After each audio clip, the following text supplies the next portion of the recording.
Dārgie draugi, cienījamie klātesošie, 20. gadsimts bija traģisks gadsimts. 20. gadsimtā vairākas totalitāras lielvaras veica genocīdu pret vairākām tautām.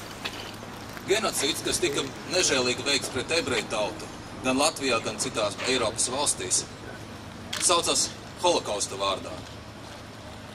Vislabāk tautu traģiskas ciešanas var saprast tie, kam pašiem ir bijušas ciešanas.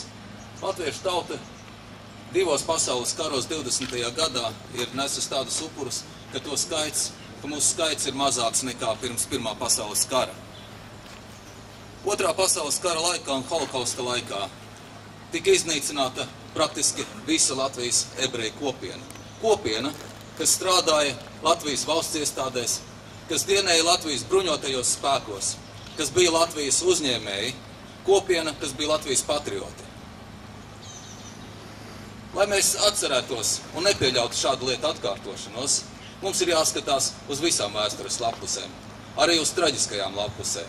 Šodien, esot klāt ar jums, es esmu daļa no jūsu tautas.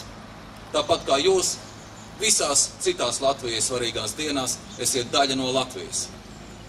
Paldies!